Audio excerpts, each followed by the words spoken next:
कहाँ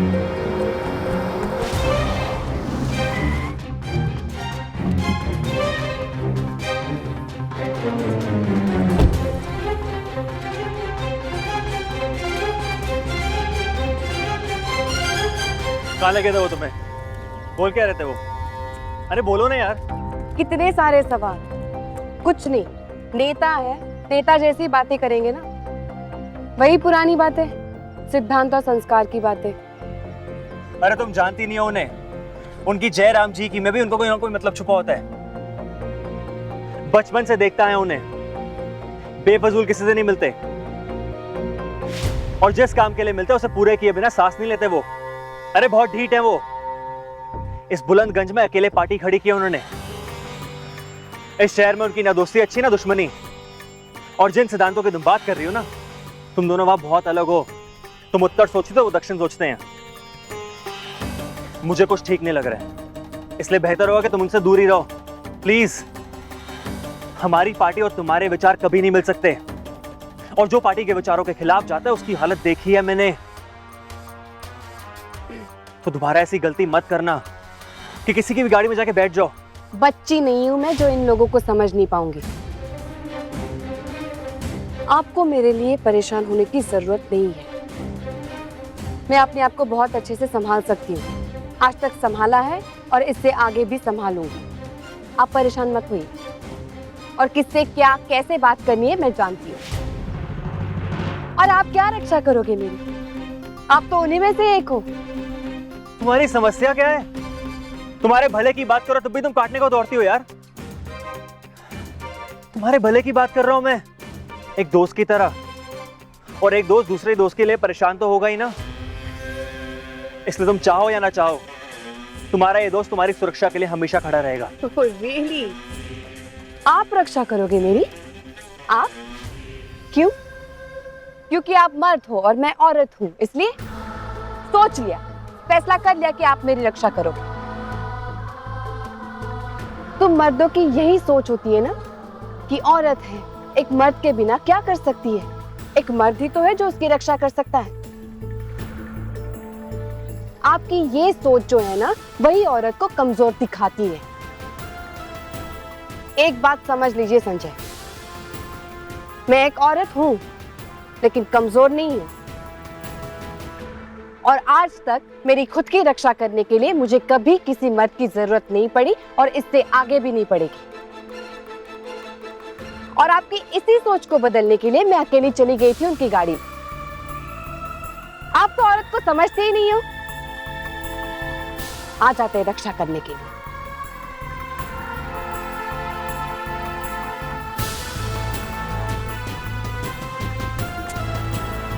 वो क्या रहा है यार? अपनी तो किस्मत ही खराब चल रही है। आया था और फिर से लड़ लिया। तो गधा है गधा। हो क्या जाता है यार उसके सामने आने से? समस्या तेरी किस्मत नहीं, समस्या तो खुद है। मार अपने पैर पे कुल्हाड़ी। आज की प्रैक्टिस काफी अच्छी रही। अरे अच्छा हुआ धरा तुम आ गए, मैं बच्चों को बस बाय बाय ही बोलने वाला था। आज का सेशन काफी अच्छा रहा। गुड। लेकिन आज का पैकअप सिर्फ आज के दिन के लिए हुआ है।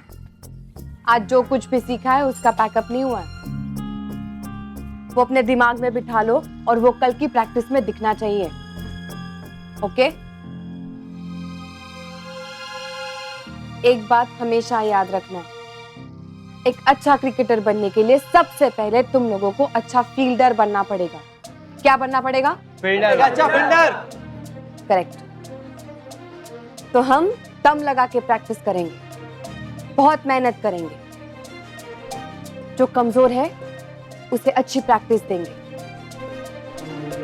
कुछ भी हो जाए, ये मत भूलना कि हम सब एक हैं। हम हमेशा एक साथ रहेंगे और एक साथ खेलेंगे।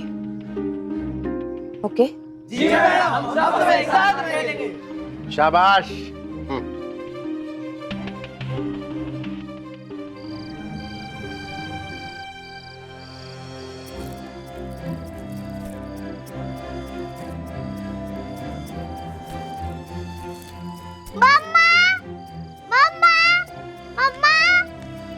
क्या बच्चा? ये आप हो ना? हाँ, ये मैं ही हूँ। मैं जब तुम्हारी इतनी छोटी सी थी ना, तब तुम्हारे नानू ने मुझे हाथ में बैट पकड़ना सिखाया। नजरें एकदम बॉल पे होनी चाहिए। रेडी? ये लो। ऐसे जाके ना, ऐसे ऐसे झुक के खेलने का। ये देखो, आगे पैर डाल। हाँ, पैर हिला के खेलने का, समझे? सबसे ज्यादा ध्यान बॉल पर होना चाहिए, जैसे अर्जुन का मछली की तरफ था। तो बस बॉल पर फोकस करो। इसके सिवा दुनिया में अब तुम्हें कुछ नजर नहीं आना चाहिए। नानू ने बचपन में ही मेरा सारा डर भगा दिया था। और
दीदी,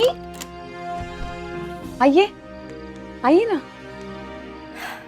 समीर की डॉक्टरों से बात हुई है धरा, और उन्होंने कहा है कि अब वो लंदन जा सकते हैं। उन्होंने ही जिम्मेदारी ली है सारी। कल दोपहर की फ्लाइट से जाएंगे लंदन। तुम परेशान हो रही होगी इसलिए बताने चली आई।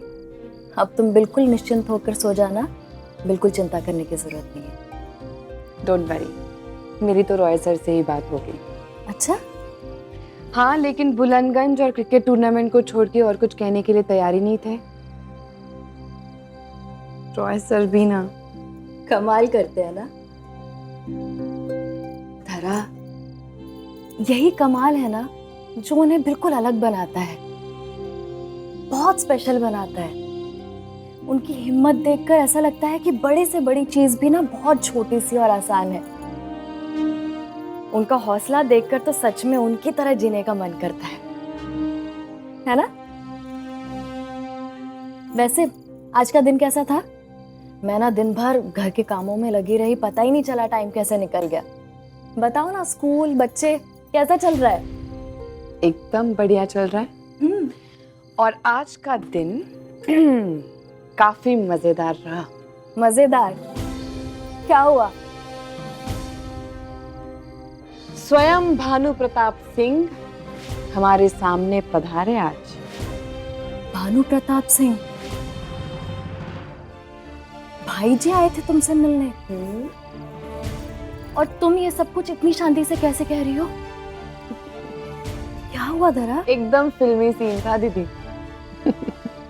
मैं ग्राउंड में प्रैक्टिस कर रही हूँ बच्चों के साथ, और अचानक से एक लाल बत्ती की गाड़ी ऐसे सामने आके रुकती है। फिर उसमें से एक आदमी उतरता है, मेरी तरफ आता है और मुझे कान में आके कहता है, आपसे कोई मिलना चाहता है।